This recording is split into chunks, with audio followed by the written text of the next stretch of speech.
Welcome to Nice Ashes. I'm Mike. And I'm Nate. What are we smoking, Mike? It is a CAO Extreme. An Extreme Quad is what mine said. Extreme Quad. Yeah, it's a blended cigar. It's not single origin.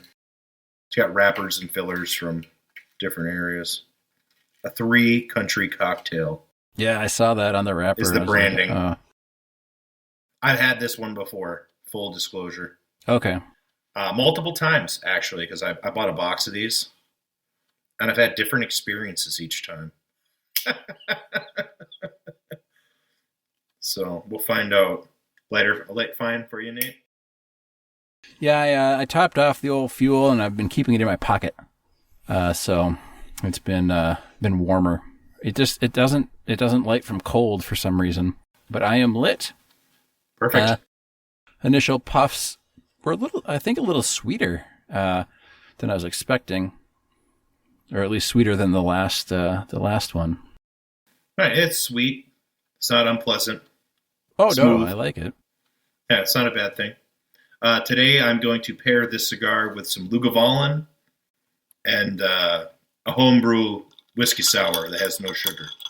Nice. I am drinking a Simpler Times lager from Trader Joe's, which is like $6 for a 12-pack.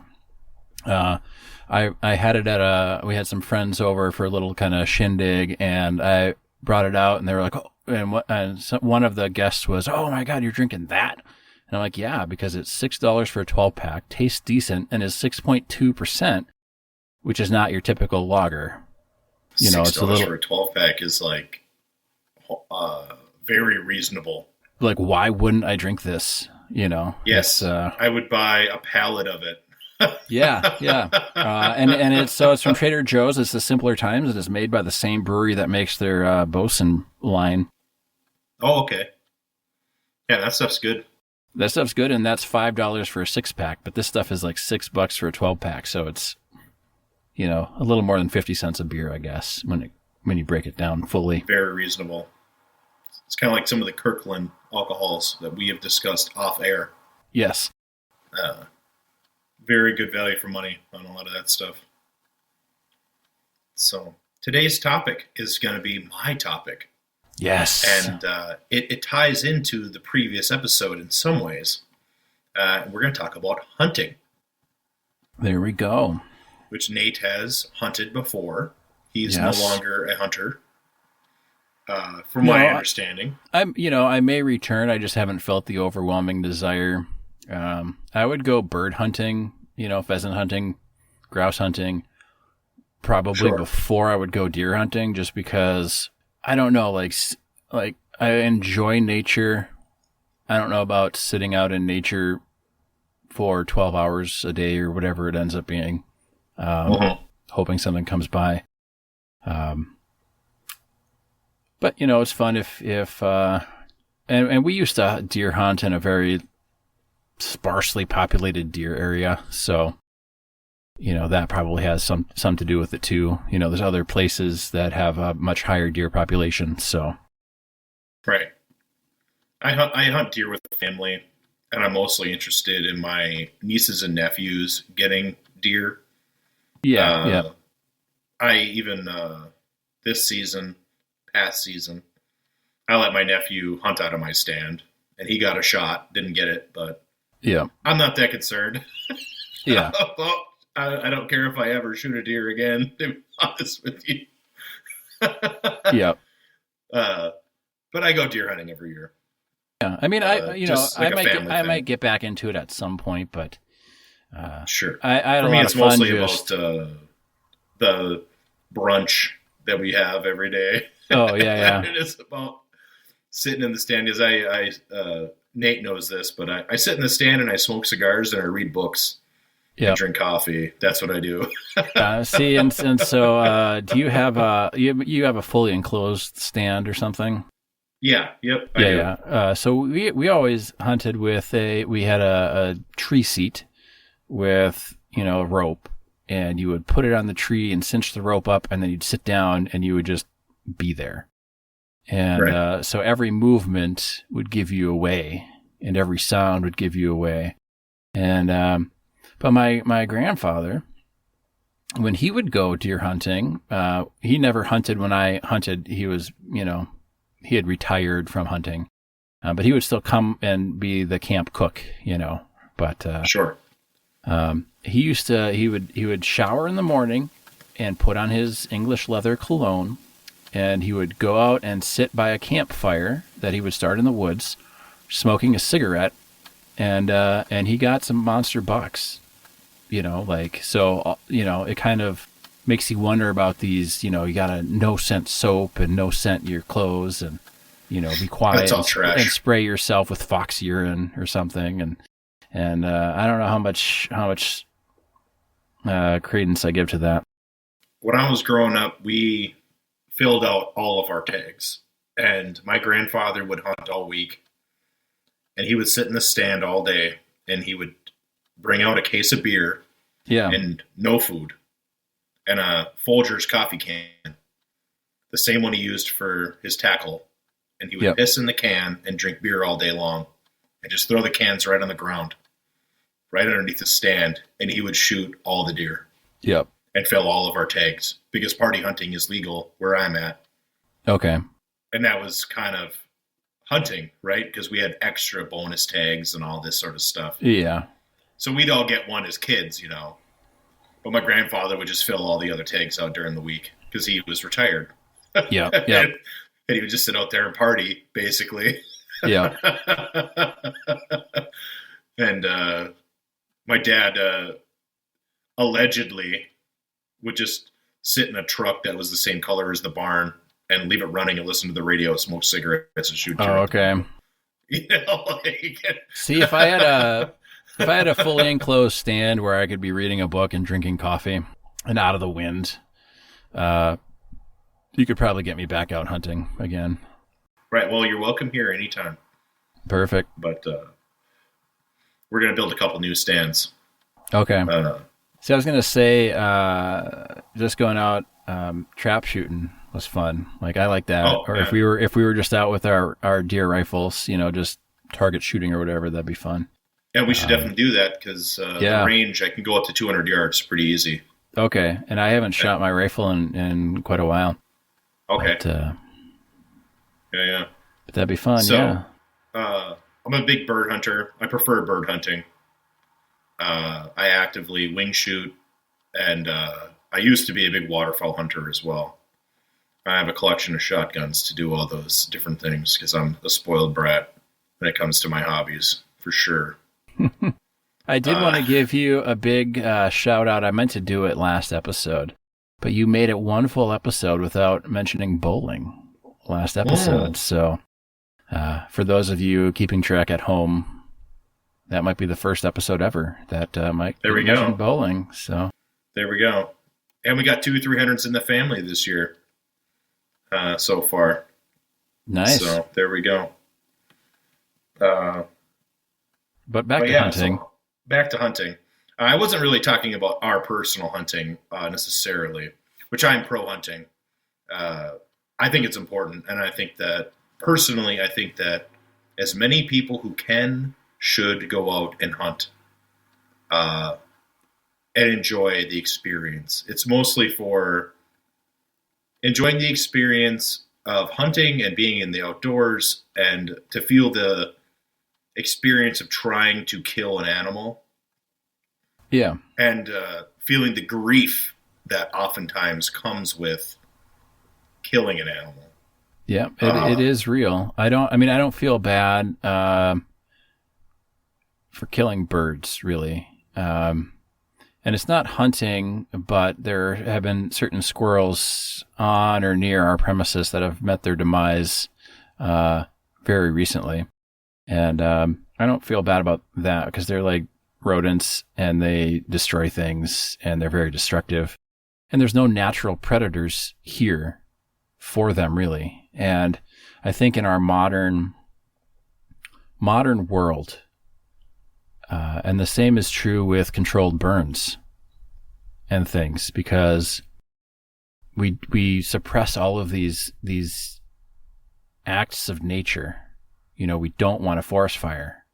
but those used to happen, and they need to happen for new growth and the forest to survive, because you can't have an old growth forest that lives, because they choke out all other life. So Absolutely. Some of these things are part of how nature is intended to function, and our modern society doesn't like those things because those things are smelly or messy or dirty or potentially dangerous if not managed. So we're kind of managing certain things into an unnatural state, as it were. And I think the same is true for hunting. I mean, we've got so many animals, and you can say, well, they should just flourish and be happy. But that's not how it would be, because normally they would have predators other than us. And there's lots of places where they don't have those predators anymore. So, but also, the enjoyment of outdoors is important. And you can enjoy outdoors. And I've often thought about going back out to the deer stand, but just with my camera and zoom lens, and try to get some cool, wildlife photos. So you don't necessarily have to bring a gun if you don't want to kill something. But just to go spend some time in nature away from your phone and the internet and other people. You can get a lot of good thinking done out there. That's one thing I do kind of miss. Oh yeah. I think I've had this experience. I think an experience worth having is getting lost in the woods and knowing that in this direction, if I continue to walk in this direction, I will find a road. Yep. But at the present time, you're lost. You have no idea where you are. You know the road is there, but you don't know where on the road you're going to come out at. And you don't know how far away you are. You just know that direction is north. And you know that north of where you're at on a map, there's a road. Yes. So you have to reorientate yourself. And then you sit and you listen, and the fairies come out, which are basically it's your brain hearing the sounds of the forest and interpreting it in a borderline psychedelic way, because you're lost. You have no idea, and there's no cell phone or anything. And the old stories of fairies in the woods starts to make a lot of sense before there were cell phones and roads. Yep. When you couldn't really pick a direction and walk, because if you were far enough off, even if your village or town was east, if you were far enough off, you would just walk forever. Right. Yeah, you're lost. It's very magical. Yeah. In a real sense. So it's a magical experience that everybody can have if they chose to do so. If you choose to go get lost in the woods, it's magical, and you will thank us later for recommending you do that. Right. Well, you bring a compass. I mean, you don't go out with the intent of being lost, but whenever you're out in the woods, and I think this is important, and this is what you're trying to say, is you don't just go out into the woods. If you go out into the woods, and we would always do this, even when we were hunting in areas that we were mostly familiar with in the state forest. But, if you shot a deer and had to track it, you could very easily get lost. Oh, yes. And so we would always, before going out into the woods, say to one another, because we would hunt as a family, okay, if you're lost in the woods, you head in this direction and you can find the road.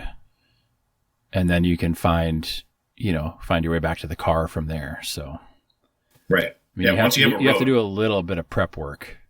You can't just go out into the woods, because you might die. But, as long as you're moderately prepared, you should be fine.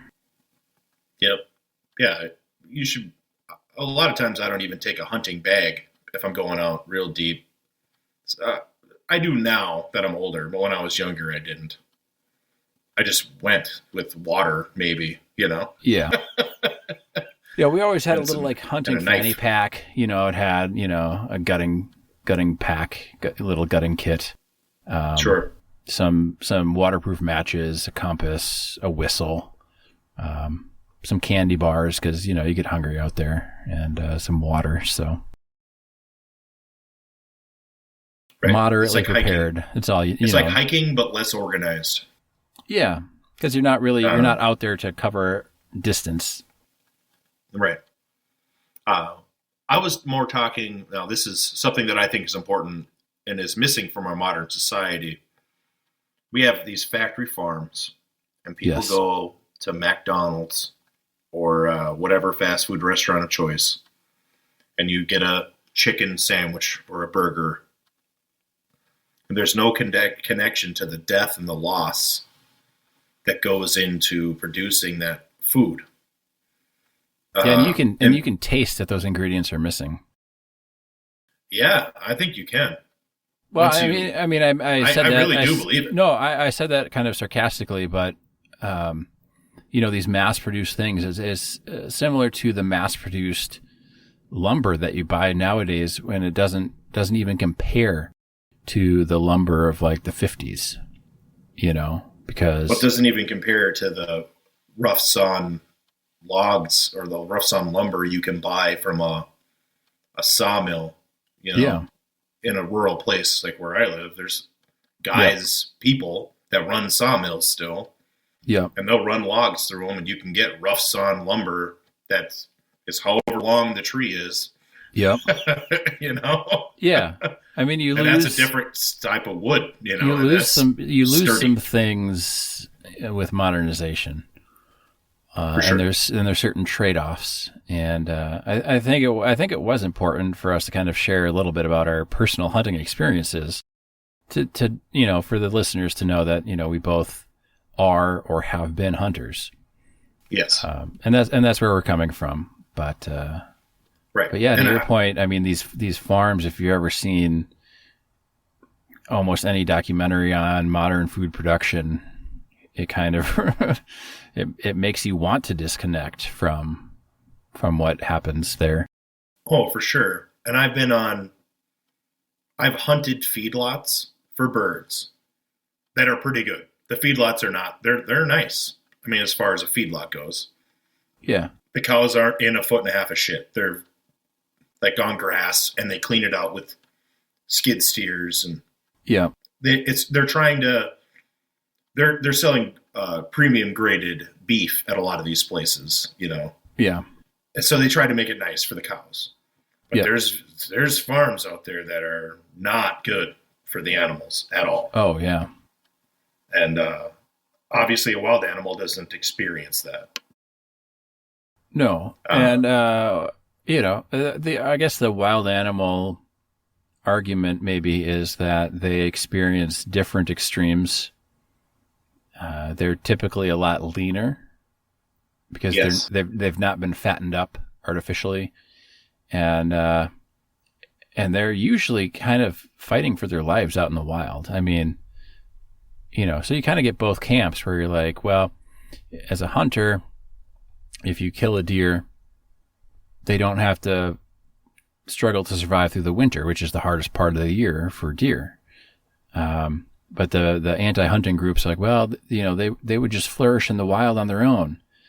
And then you kind of have to ask these people, well, have you ever watched like a nature documentary? Because sometimes you're cheering for the deer and sometimes you're cheering for the wolf. It all depends on who the documentary filmmaker wants you to root for. Right. If the And deer death in doesn't, the wild is usually very violent. yeah, A lot more violent than getting shot through the heart. yeah. And if the deer dies, they die. And if it was a doe, maybe their fawns die. And, there's fewer deer next year. But if the wolf doesn't get to kill the deer, then the wolf pups die. So, it's Right. cause and effect, I guess. More in the wild. Right. But carry on. I just wanted to toss a couple other, I guess I'm playing Right. devil's We're advocate vamping. a few episodes now. Vamping But is part of it.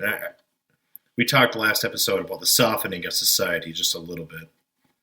And I think people not killing the food that they eat is part of the reason why we're having this softening. Because there's a lot of these people that want to soften language when they don't have the heart to go out and shoot a deer and gut it and clean its bones and process the meat and eat it. yeah. And it's a hard thing because it's exhilarating to shoot an animal But it's also yeah. sometimes you feel that inner pain where you feel bad because you just shot a deer. It doesn't feel nice afterwards. Well, you feel bad, and especially if they're still alive when you find them, and they can't do anything. They can't go anywhere. And, if you hear them bleat in pain, it is not good. No, it's not a good feeling. I mean, it's a whole experience, and it is even disturbing. Just wonderful listening, and disturbing. Yeah, listening to us talk about it doesn't do it justice. It's something that's very, very personal, and everybody experiences it differently. Absolutely. Even if Mike and I have similar experiences with it, it was still both deeply profound and personal to us because you're there alone with the animal, Right. And I brushwhacked a lot of deer through the woods that have been shot and are running, by kids. And it's not very nice to catch up to a deer that's wounded. Yeah. And you have to shoot it again. Yeah. But it's the right thing to do. Yeah. And I would also say, I think a lot of these people that want the big push of people that want the cage-free organic, like eggs, right?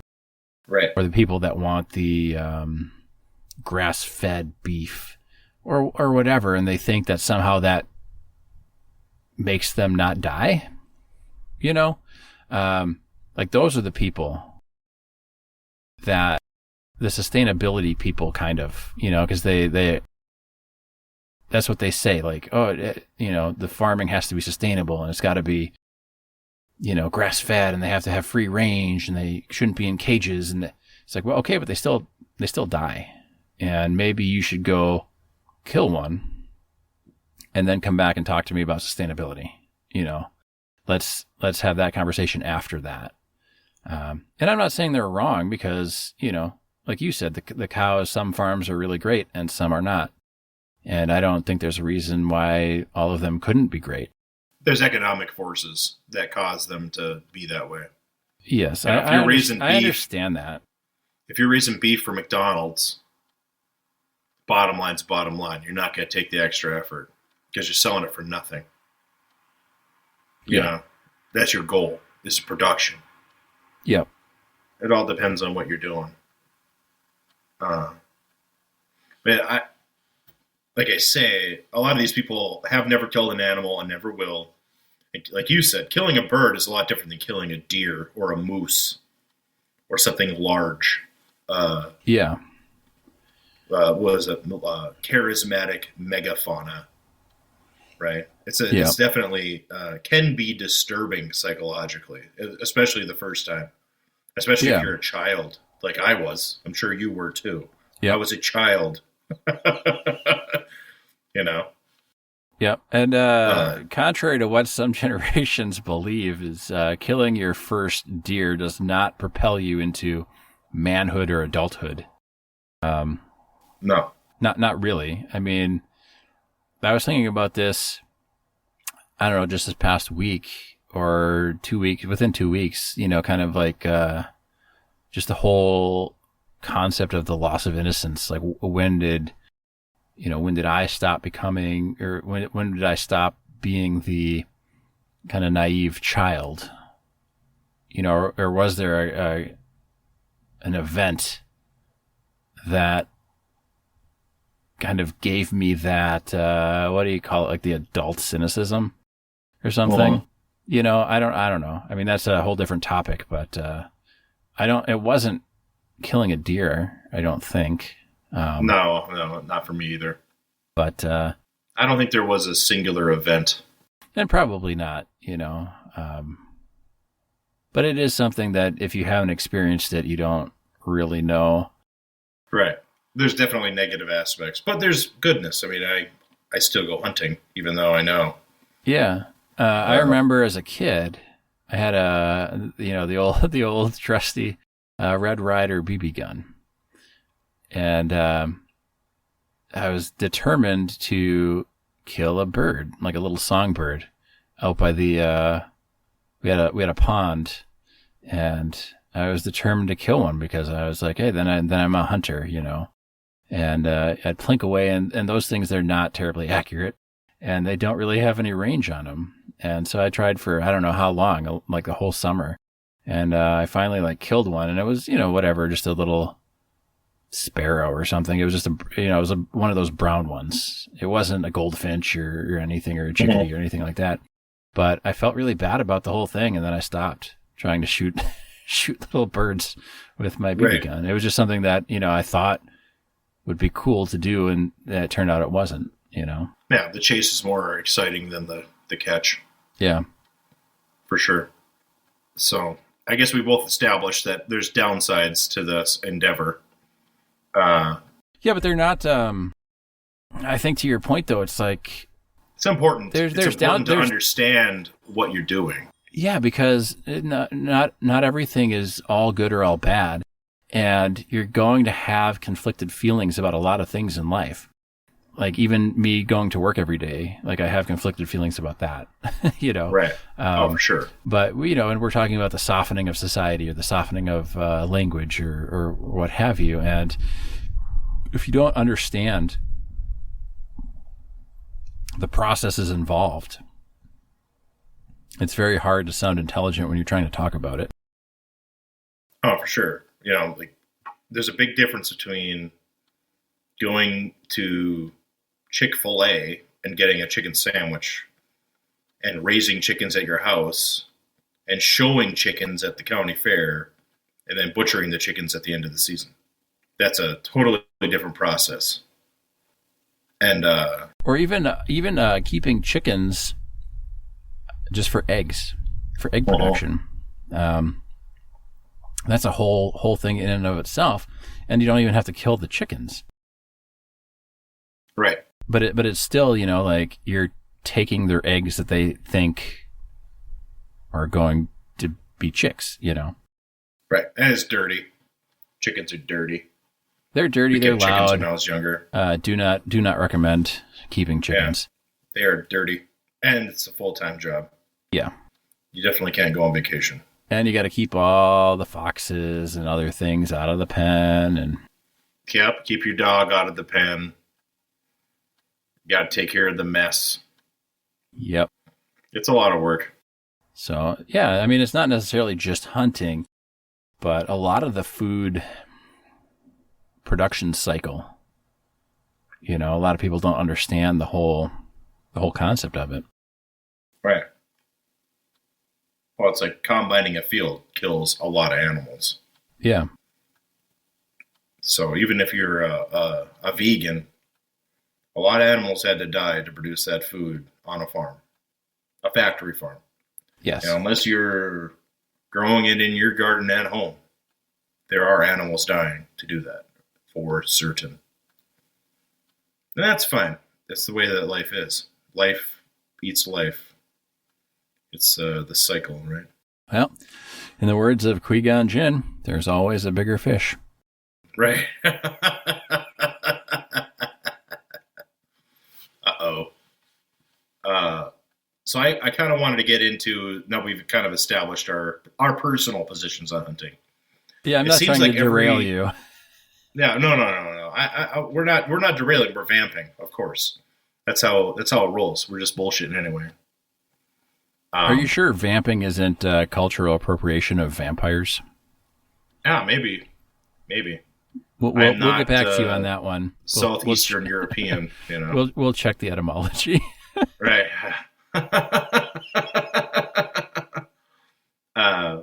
It seems like once or twice a year, every year, there's a controversy surrounding hunting. And usually it's big game hunting, and usually it's not in America. Are you talking American about the Minnesota dentist who killed Cecil the Lion? Yeah, that was a while back. Yeah. Stuff like that. But it happens a couple times a year to be like a beautiful blonde woman that shoots a rhinoceros, or like you said, the dentist that shot a fucking lion that had a name on a game preserve, And people don't understand the economy when it comes to big game hunting, especially. I know there's a lot of resistance against bear hunting. But that's a lot of money, and that money goes to pay for those animals. So when you talk about like Cecil the Lion paid for all the other lions to live. And without the money that came from those people paying to hunt, the lions would go extinct because they'd turn it all into farmland and there would be no wildlife as they know it there, as they know it. Because wildlife doesn't make money and the world is about making money. So the plains of Africa would be plowed just like the plains of America. And there'd be a genocide of animals, just like there was on this continent. There are no bison herds that roam the continent as there was 150 years ago. No, yeah. And think about the deforestation of the rainforest, for lumber and how many animals have been. And I think that's the tough thing to kind of understand and to swallow is a lot of hunters talk about preserving the animal that they're hunting, which doesn't seem to make any sense because why would you kill what you're trying to preserve? But like you said, at least here in Minnesota and a lot of other states, you have to buy the hunting license, which funds the DNR, which manages the land and the herd size and issues the licenses, and they only issue, or they should only be issuing, that doesn't mean that they're infallible, but they should only be issuing the licenses for deer that can be killed and removed to keep the herd healthy. And the same with bear. I mean, the bear system, at least in Wisconsin, is kind of a lottery. You pay every year to put in for a bear, and if you don't get it, you get additional points to go into next year's kind of lottery, and get, it's a weighted lottery or something. But all that money is being given or goes to the DNR to help manage these lands and these herds and these animals. And you can't have, people won't do that for free, because if they would, we wouldn't have a DNR and we just have people managing it for free, and there would be no hunting and everybody would just be happy in life, I guess. But right. But that's not how people are. People are lazy inherently. Right. The hard fact is that nobody gives a shit about the wild animals. And the only ones who do care are the ones who are interacting with the wildlife, and that means hunters. Yeah. And the only reason why we have large game on this continent at all are because of hunters. The greater Canadian geese, or the greater Canadian goose, was saved from extinction by hunters. Wild turkeys were saved from extinction by hunters. Elk were saved from extinction by hunters. Well, the greater Canadian goose is a Wisconsin story. I'm sure you know it. I don't. I hate those things. They're so mean. The greater Canadian I'm just goose. kidding. I don't really hate them. Right, I do. They're fucking nasty. Yeah, I hate them too. Then. Yeah, they're nasty. But yeah, the greater Canadian goose was considered extinct until they found a single flock in Wisconsin. Okay. And they used funds from hunting licenses to breed them and spread them. And now there's 500,000 of them that live in the state of North Dakota year round. Yeah, there's 500,000 of them that live at the park just down the road from us. Oh, in Minneapolis, working in Minneapolis, in the little ponds on the 4-leaf clovers, those geese are mean. They'll attack you. If you break down on the side of the road, the geese will attack you. They're aggressive. But there's several stories of conservation, and that's like the whole conservative and conservationist are all tied together. Yeah. And it's all tied together by hunting dollars in this country. No money goes towards protecting animals that isn't hunting money. Yeah. The bison was mostly, was it fur trappers that killed them all? No. They were like big bison runs. Like the railroad would shoot them all. Because they were derailing trains. But I know the fur trapping industry, they would kill a whole bunch of animals just for their hides. And they just leave them, Whereas, and they still do. Whereas typically hunters, unless you're trophy hunting, so let's put that little caveat there, most hunters kill the game that they'll be able to eat. Right. So when we would shoot deer, it would be like, great, we don't have to buy meat for X number of months because we got a deer. One deer will feed, I don't know what it is, but, it goes a long way, For a year, maybe two, I know for one calendar year, because I marked the dates, I ate nothing meat-wise other than what I caught myself. I either caught the fish or I shot the animal myself and processed it myself and cooked it myself. And that's all money that doesn't go to these large industrial farm complexes. Right. And all that money went into ammunition and guns and licenses. And there's a tax on all the hunting clothes you buy. Yeah. On all the ammunition. Every round of ammunition that gets sold in the United States gets taxed. But what I'm trying to get at is if you're concerned about these big industrial complexes that, de-beak chickens so that they can pack them in tighter without them pecking one another to death, and all these inhumane living conditions that these animals have to live in at these big industrial complexes, then you should 100% be for hunting, because every deer shot will feed a family, and that's maybe not for a full year. It depends on the size of your family, but that is taking money out of those big industrial kill farms' pockets. Right. Well, the controversy only ever happens when somebody shoots a buck with like 28 points, and they take the picture and they're really proud of it. Yeah. And usually that happens on farms where they farm deer and they shoot them over feeders and people get upset. Yeah. The thing that people don't realize is that that's part of an industry that keeps all the animals alive, right? All the other deer that live because of the hunting industry. Yeah, and a lot of those bigger bucks, at least for the deer, like their genes, or they're too old to breed, or they're, it's getting to the point where they're detrimental to the herd, because if they stay on top of the herd, there's going to be inbreeding, of course, and other things too. So it's not necessarily in the herd's best interest for that big trophy buck to live and to keep. They only live 6 to 8 years anyway. That buck would die in the winter, potentially.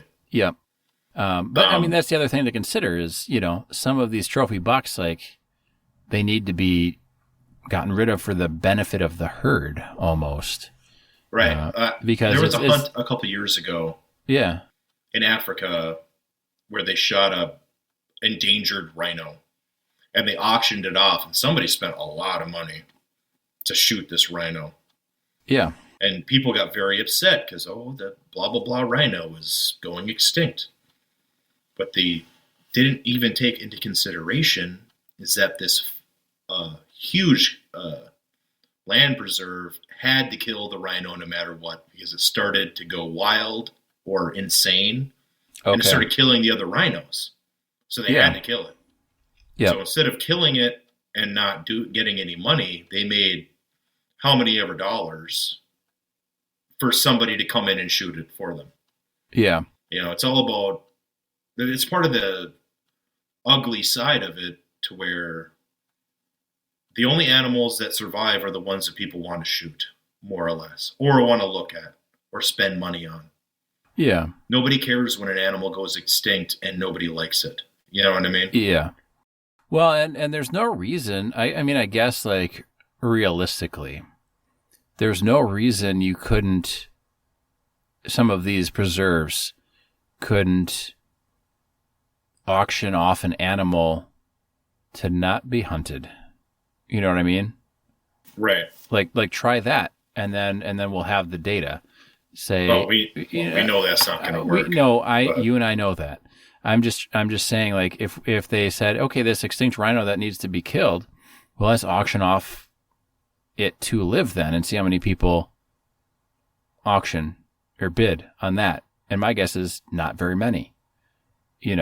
and they would have to kill it anyway.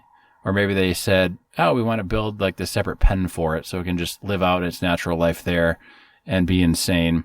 And you almost get to the point where you get into these,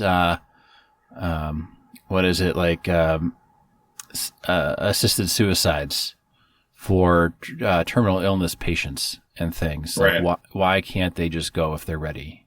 Like if they're suffering so much, why can't they make the decision, and say just end it? And some places it's legal, and some places it's not, and that's a whole big discussion. Well, I'm firmly on the side of assisted suicide, but yeah, well, not that too. I'm for Soylent Green. I'm against Soylent Green, pro assisted suicide. Yeah, I mean, you do what you want. I just don't want to have to eat you on Wednesdays.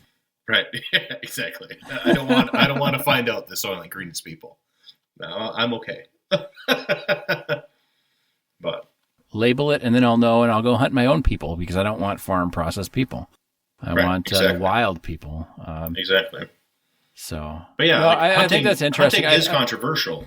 Yeah, I do think though that the Cecil the Lion thing skirted some big, I don't know, laws, or they did a couple no-nos. So I don't think that is should be held up. A bit of confusion. The guy that shot it thought that he was shooting a lion that he was approved to shoot, and the guide fucked it up somehow. Or yeah, I mean, there's something with that makes that not a good example of this is how it should go. There was something that was off about it, but it wasn't necessarily the fault of the hunter.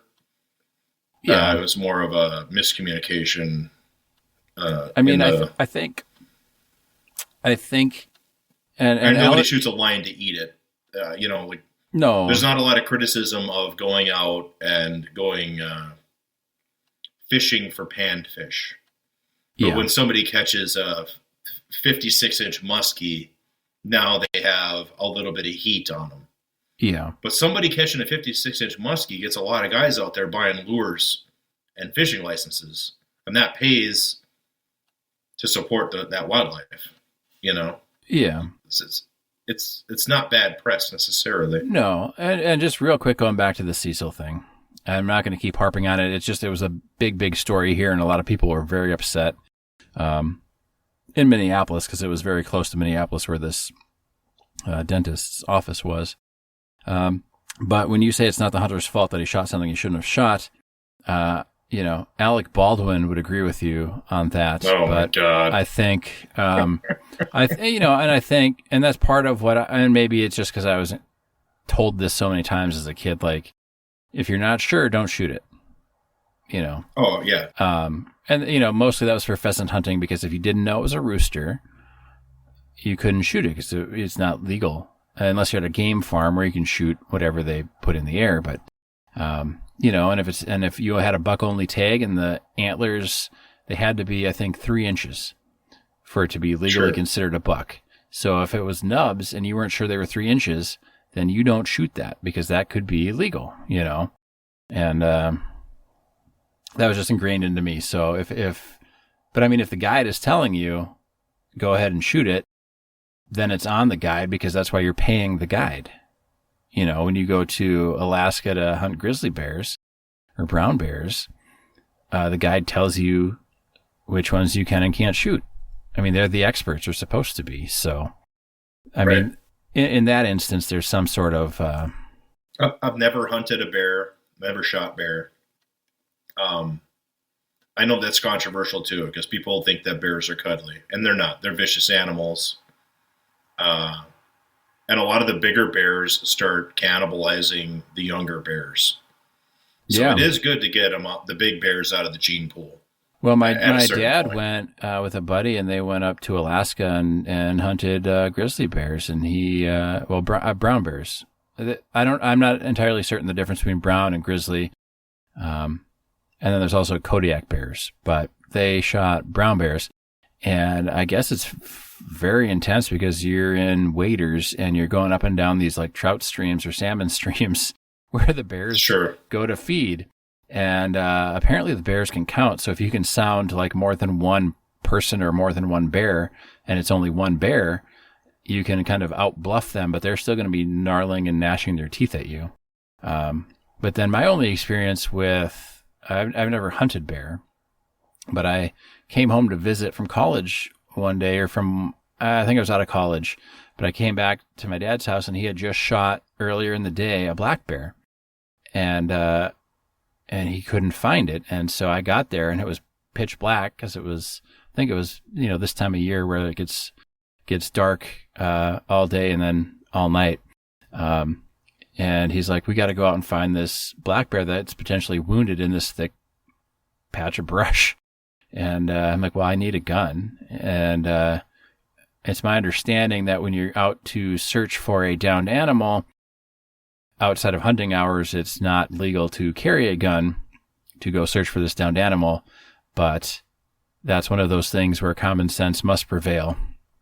Right. And you don't want to get yourself mauled, because even though black bears typically will run away from a human, a wounded black bear, if it's unable to run, will fight. And I don't know about you, but the last time I checked, I cannot physically take down a black bear hand-to-hand combat. So, but we found it and it was dead. So that was good. We didn't have to have a shootout with a black bear in the middle of the night. Right. But deer. But that was pretty intense. Going out knowing you're going to look for a black bear that had been shot. Right. That's more intense than looking after a buck. And a buck will attack you. Mm-hmm. No questions asked. They'll attack. If they're wounded. Yeah. That's part of the reason why I got that. I have a shoulder holster and a .357. You've shot the .357. Yep. And it's because we have to brush whack a lot. It's like, I'm not going out there without something, Yeah, for sure. It's got to have something. And well, sometimes and even you where can't take a shotgun. And then even where we used to deer hunt, there was, they weren't super common, but there were wolves in the area. Mm-hmm. So even though you're supposed to unload at closing time, we were a couple miles back in the state forest in like the thick swamp. And I never unloaded till we got back to the car or the four-wheeler if we took the four-wheeler out,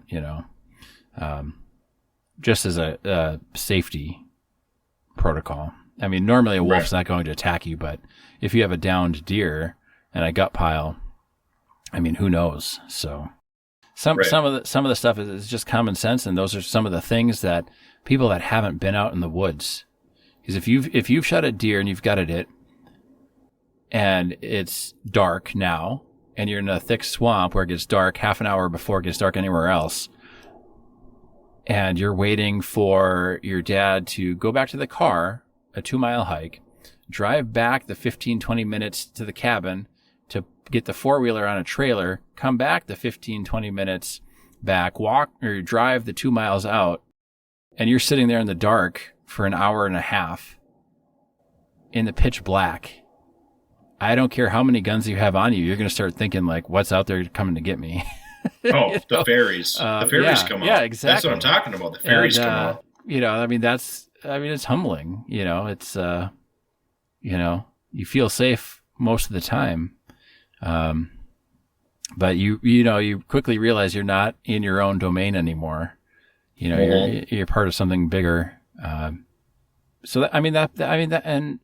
at the time, like I was nervous and scared, but like looking back, I'm like, that's kind of like the more magical moments, I guess. Even though it didn't feel like it at the time, but like looking back, like being back in the deep woods with like nobody. It's like, yep, one of us has to go back and get the four-wheeler to get this thing out, because we can't drag it. You physically can't drag it 2 miles through the woods. Well, you could, but it'd be better off cutting it up and putting it on your back. Yeah.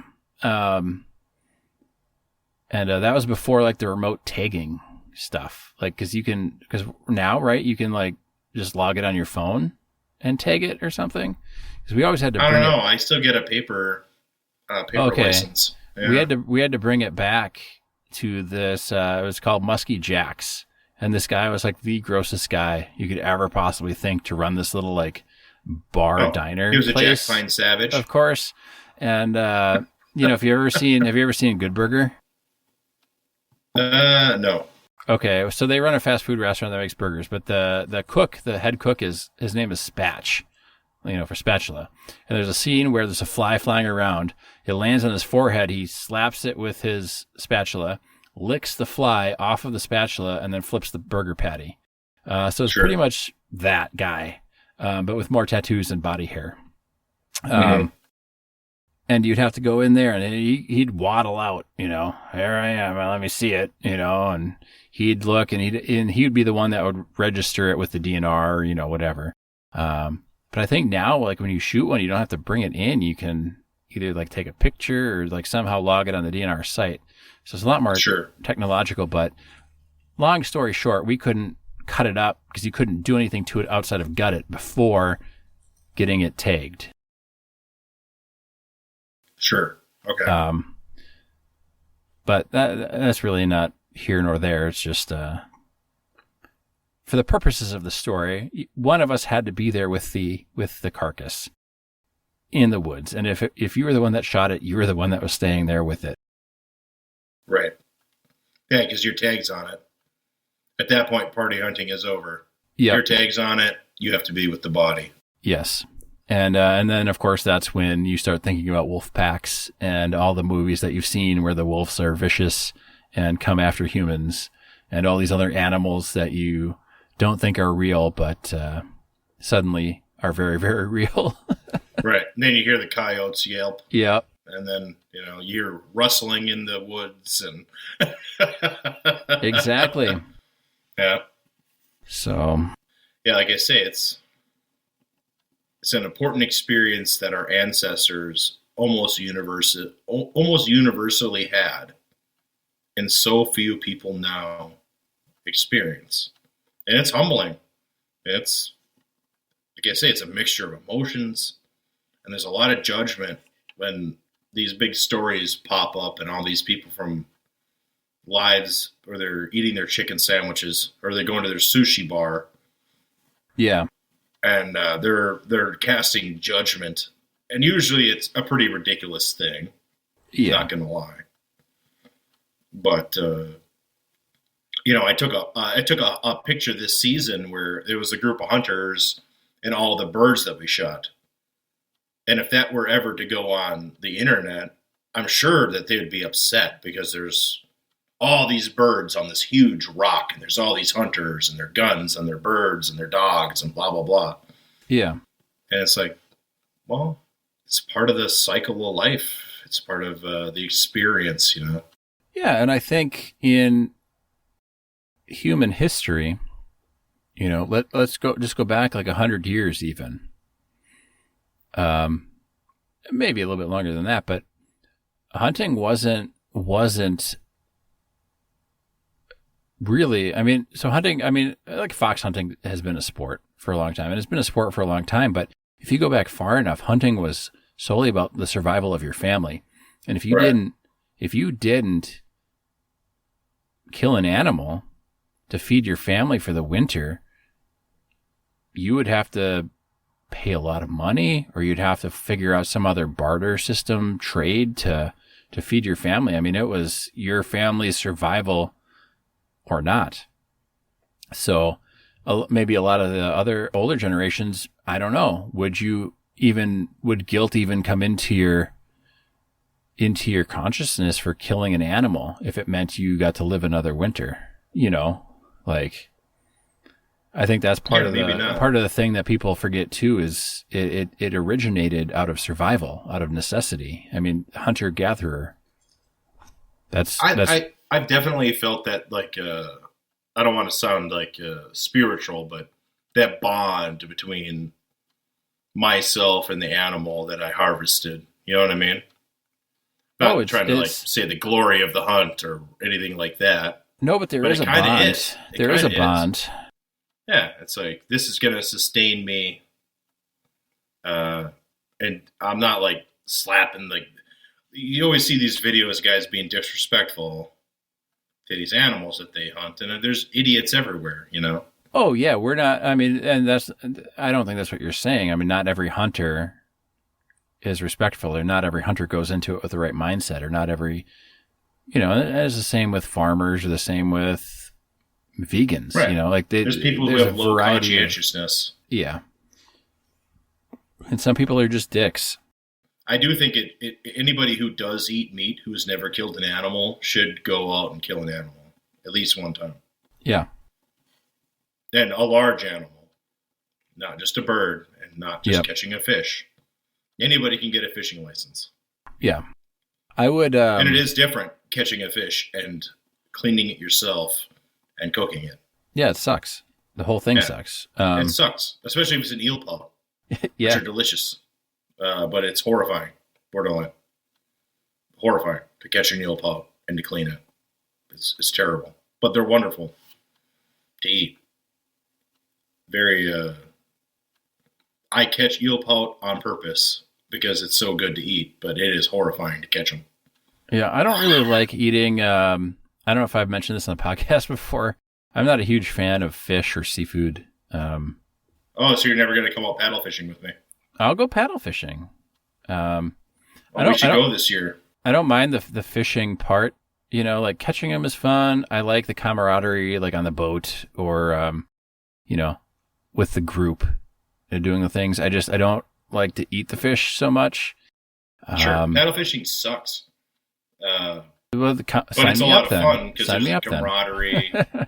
And the suckiness of doing it is part of the payoff of getting the fish. Yeah. And bringing it home and cleaning it up. And but to be fair though, I'll eat. So when I was in Maine, I ate lobster and crab because I was in Maine and it was caught fresh, like right off the coast right there, you know? Right. I'll do that. And then when we were in St. Louis, we went to a Creole place and I had some kind of like shrimp gumbo or something. And I ordered it specifically off the menu and everybody else with me ordered like spaghetti. And I'm like, we came to this Creole place and their speciality is preparing Creole food and you're ordering spaghetti, you know? So, I mean, I'm not opposed to eating it or trying it. I just don't really seek it out. But if I'm in some place where that's their specialty or it's fresh or it's right there, like I'll try it for sure. And I eat sushi. I prefer like the crab sushis. Like I found I prefer crab over lobster. Sure. But you know, that's just personal. It's more of like a texture thing with the fish. Like, I don't know. It's just a weird. I know one of the things with Sarah moving up here, she doesn't like to eat fish, and that really disappointed my family. Because it's obviously everybody goes fishing all summer long, and she doesn't like to eat fish, and people had a very hard time understanding that. Yeah, but yeah, no, I think you know, even fishing, like if you eat fish and sushi and stuff, you should catch and clean a fish at least once. It's a whole process, and chicken. I don't think I've ever killed a chicken or cleaned a chicken. But, you know, I've killed and cleaned plenty of grouse and pheasant, and it's a similar process. Like, it sucks, you know? It's No. It's way worse with chickens because we raised chickens when I was younger, and I showed chickens, and I had my favorite chickens, you know, and I'd name them. And then at the end of the year, in the fall time, when it came time to slaughter, I had to hold the motherfuckers, and my dad cut their head off with a knife. Okay. You know? And fortunately, my mom never labeled the bags the names of the chickens. Mm-hmm. She could have, you know? That would have been pretty metal. Oh, it's very metal. We were killing one of the chickens I won a prize for, and I didn't have the heart for it. And I let the chicken go, and my dad cut his hand, and he got so mad. Oh, he got so mad. It's, you know, whatever. Time has passed, but... Yep. Every scar is a story. Mm-hmm. It's one of those things. And I think all of these people that are like, don't want to eat vegetarian meals, which I eat vegetarian meals pretty much all the time. Yeah. Routinely. They just don't appreciate the death that's involved with eating chicken nuggets. You know what I mean? Like, Yeah. Yeah, sure. Sure, it's cute and looks like a dinosaur, but it's still a chicken that died. right. Like, eat a fucking burrito with some vegetables on it. You know what I Yeah. mean? Eat some brown bean burritos.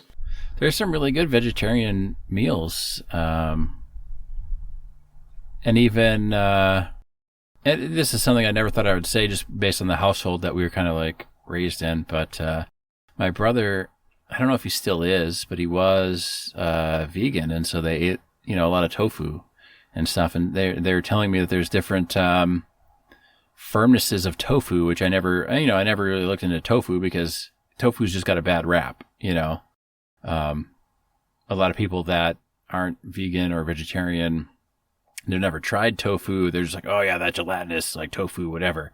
But tofu is actually pretty good.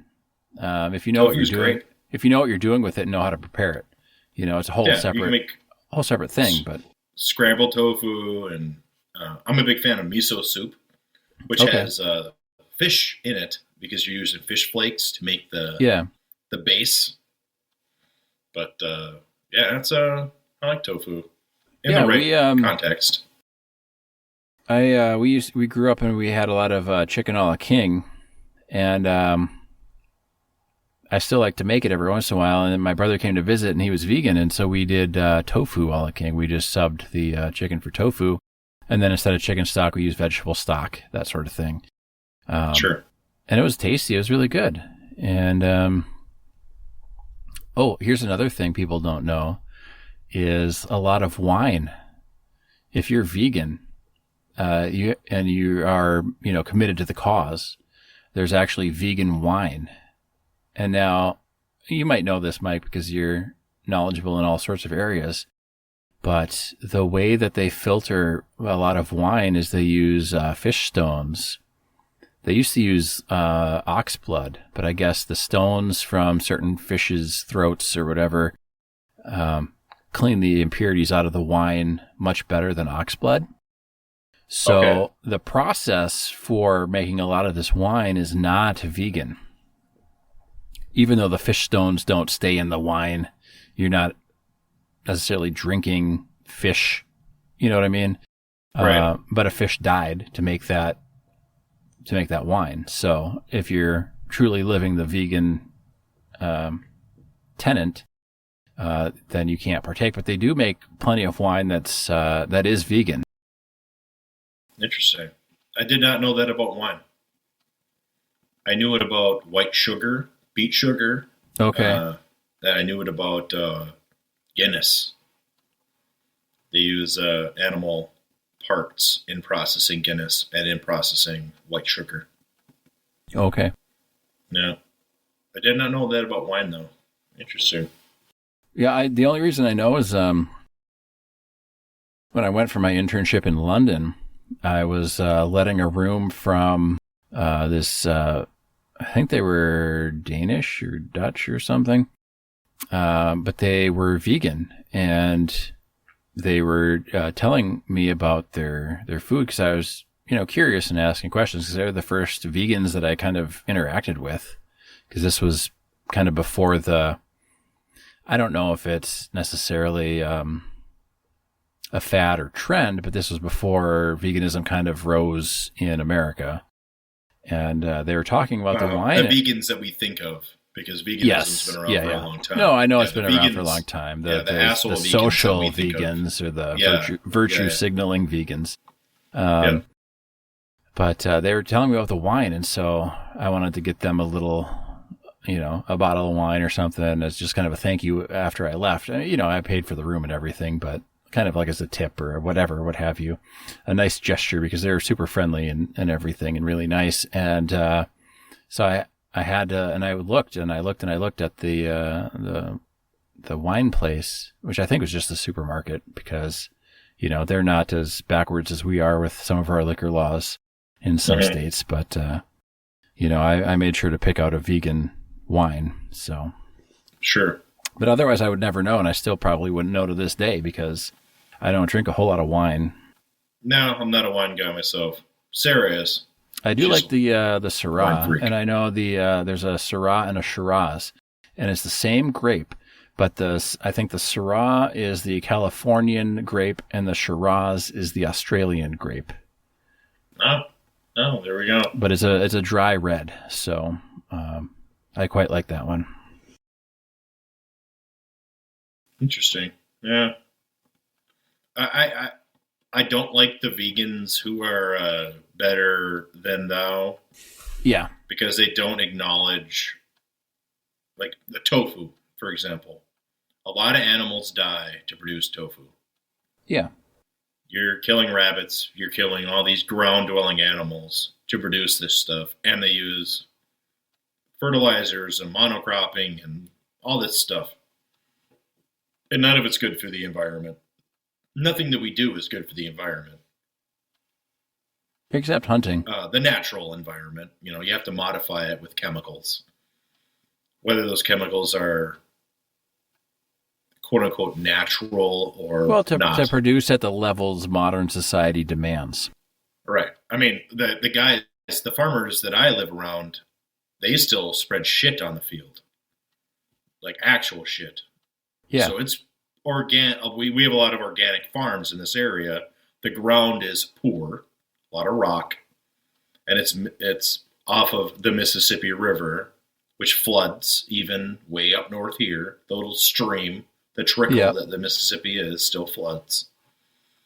And they get good water and good nutrients, but they still have to add to it.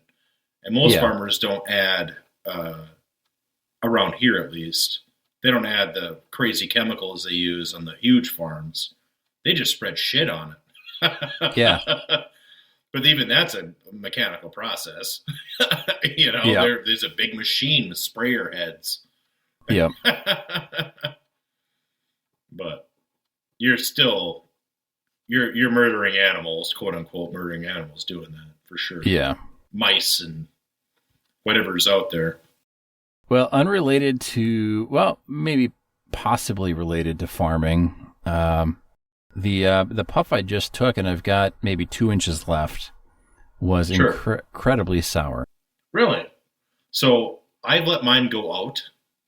Yeah, I just had to relight it a bit. I mean, it's a little windy and 30 degrees. Every relight is sour. Okay. Mine's not sour. I've had to relight. I get a couple sour puffs, and then it goes back to being pretty mellow. Okay, I'll have to puff again then. This is I don't know, I kind of evened the burnout kind of halfway through, but it wasn't a full relight, and this one was kind of a full relight, so I'll have to see. I was curious to see because I know some of the those weren't CAOs though. Those were the nubs. Sorry, I was confused suddenly. No, this CAO Extreme. In the past, I've had a couple of these because I have a whole box. They get sour. Okay. They're inconsistent. Let's put it that way. And it's not the cigar that's inconsistent. They get sour at the end, for sure. Okay, yeah. Yeah. They're good, though, up until the point at which they're not good anymore. Yeah. Not necessarily remarkable. No, I was going to say, it's good. I'd rather smoke a flathead, I guess. I'd rather smoke Allegoria Cabana. I'd rather smoke many of the nubs. I'd rather smoke a lot of other It's cigars. Good, though. It's good. It's not a bin cigar, but it's not quite... I wouldn't suggest that somebody gets one from a cigar shop. If you're at a cigar shop and you're going to buy a cigar, I would not suggest buying this cigar. Yeah, it's... I'd rather smoke the Fuma. Oh, I had a Fuma in the stand. Oh, okay. And it was wonderful. Yeah, truly I'm just wonderful. thinking this one's it's a 3-country cocktail. Well, that's the guy that pumped a bunch of air into his soap and was like, well, it's less soap, but hey, it floats now. You know, it's just marketing. It's a 3-country cocktail. Enjoy it. And it's like, well, it's fine. Right. It's like the Rocky Patel Vintage Seconds, which we had. Yeah. Those are way better. Way better. Those are very good cigars. Really. Yeah, yeah. But yeah, it's fine. I've smoked them mowing lawn. You know what I mean? Oh yeah. I'm not saying It's not a bad stick. It's not a bad stick, but it's nothing I'm going to write home about. No. And sometimes you just need a decent stick, you know. It's and we talked about that before, you know, like sometimes the cigars, it's like, well, I'd rather smoke this, that, and the other thing, and it's like, yeah, but you know, if you got a bunch of them, and it's not a bad stick, you know. Sometimes you want to smoke 3/4 of a cigar and then put it out, you know. It's not right. It's not better than deal. a dark shark, but I don't know. I kind of like the dark shark. It's not bad. It's just not remarkable. Yeah, it's not overly remarkable. It's a perfectly serviceable cigar. Yeah, and the price on those was so good that you know, maybe that colored a bit of the thing. I liked my second one better than the first one. The first dark shark I smoked, I was not overly thrilled with. So I don't know if you smoked a second one yet or not. No, I'm saving them. Wiped down with a little bit of tequila or something, you know. Oh, you should try a second one straight, just as is, and see if you have a different opinion about it. Because the first time I smoked it, I was like, "Fuck, what?" Like this is, and then the second one on the show I smoked, I liked it better. So I don't know if it's like an acquired taste or if I was just overly harsh the first time I smoked it, or I had different expectations. I don't know. It's weird, but I'd recommend smoking a second one straight, and then tequila for sure. Oh, I think that'd be phenomenal with tequila on it. This one would probably be really popping with tequila. Oh yeah, and this one we should do some of those. Yeah. Season 2. I think that the listeners by now have learned that we are both fans of putting tequila on cigars. We're fans of putting tequila on a lot of things. Yeah, I guess so. Not a fan of drinking tequila, really. No. But no. Putting it on stuff, I guess.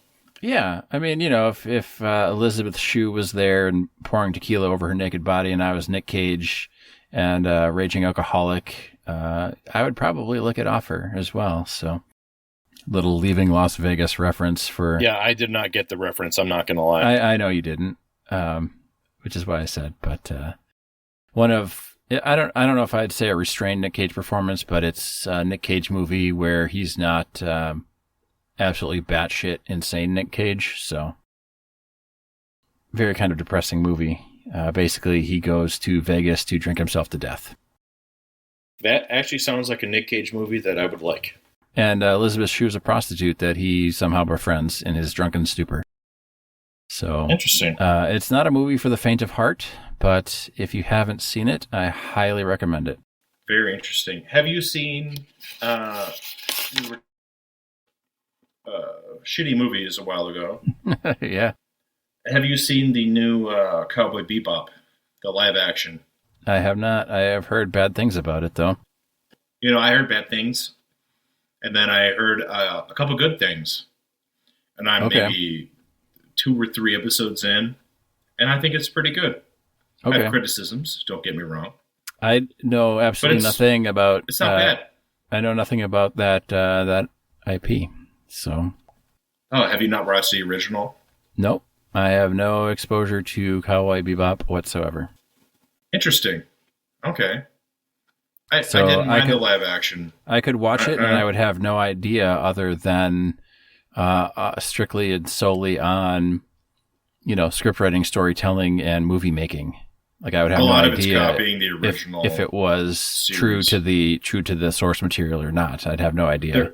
A lot of it's just copying outright the original source, which is not a bad thing. But now I'd never seen the original 21 Jump Street, and I quite enjoyed the first one, the movie, you know, 21 Jump Street.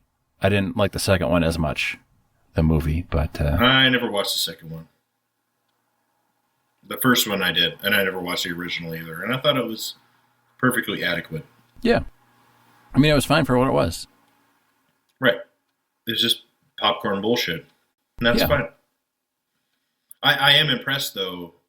Like I say, I also consumed the negative press about Cowboy Bebop, Yeah. and I'm watching it myself. It's good. It is. It's got a lot of the original themes. They did Okay. rehash a lot of the original storylines. Okay. They get 3 or 4 episodes in, and they don't have all the original characters in it yet. Okay. I'm not sure if they will, but I don't know. It's not as bad as what the reviews were, for sure. Yeah. Well, and nowadays it's very difficult because it's hard to tell who the reviewers are, Right. you know, and why they're reviewing it the way they are. So it's kind of tough. I haven't watched any of the Rings of Power yet, but I watched a few more of the Critical Drinker. He's been kind of going through it, and he was initially very concerned about the race and genders that they were kind of tossing in there for, you know, the message or the reflecting the world as it is today, that kind of stuff. And but surprisingly, most of his more recent reviews really have nothing to do with race or gender and just shitty storytelling. But my brother, who has read a lot of the Middle-earth books outside of The Lord of the Rings and The Hobbit, says that he quite enjoys it so far. So I don't know. He doesn't have the same, you know, filmmaking background as I do, and certainly doesn't watch the same shitty movies that I do. So I don't know. My brother recommended it to me. He thought it was really good, but he's never read Lord of the Rings. He just watched the films. Yeah. And I'm not going to watch it. Unless we do it for the show, I'm not going to watch it. Yeah, I haven't felt overly drawn to watching it, mostly because of what I've seen about some of the character arcs, and not even necessarily in relation to the Tolkien stuff, just that the writing maybe isn't very good. So I'm not overly enthralled with watching yet another kind of bastardization of an intellectual property being destroyed by people that can't write. Right. I have no interest in watching a political message. Yeah, I get that at work. I think I said it on the show before. I'm not sure. But I was really interested in hearing the story of Celeborn and Gilgalad and those guys. And this should be their story. Yep. And it's not. No. And they even killed off Celeborn, which is fucking ridiculous. Yeah. And I'm just not interested. Yeah, I'm not hugely interested in it. I am interested in rereading The Hobbit and The Lord of the Rings because I haven't done that since probably college. Mm-hmm. And then I want to try The Silmarillion again. I tried that once and I couldn't really get through it, but I was a lot younger, and it's a much different read than any of the other Middle-earth books that are more popular. So Sarah and I did that last year. In preparation for Rings of Power, we went through The Hobbit and Lord of the Rings, and she was really pissed off because she had never read them. Yeah, and she actually got pretty upset about how they treated the hobbits in the movies. Oh, okay. Yeah, she wasn't a fan. She was like, "Well, these hobbits are like super competent people." And I'm like, "Yeah, the Lord of the Rings is a story about competent people doing things, in a fantastic manner at times." Yeah. But mostly it's just competent people trying to do their best and failing. Yeah. And powering through. Kind of like a war story, because it is a war story. Yeah. For sure. Yeah. But, my cigar is actually cashed. About 1.25 inches left. It went dead, and I'm not going to revive it. Yep, so. I just tossed or flicked mine into my ashtray because I'm done, and mine went out too. So there we go. There we go. Not a bad cigar. Not bad. It's a good stick as far as if you can get them on the cheap and you want to add bulk cigars that are better than a bin. Yeah, I feel though, maybe that this one tasted better at the beginning, and I feel maybe the Dark Shark is a little more consistent all the way through. Yeah. Oh yeah. Yep. I would agree with that. So I don't know. It just kind of depends. It's kind of like the Churchill style cigar. Starts off really good.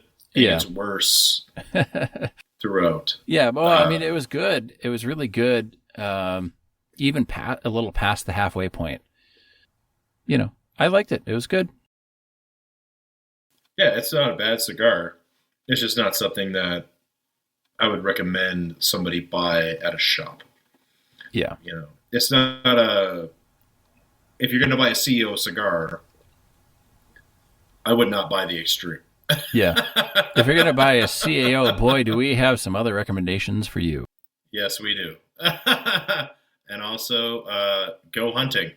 Yes. Or fishing. That too. Hunting. Because of the system, those of our listeners who do not have a permit to hunt, take the class. Learn about guns.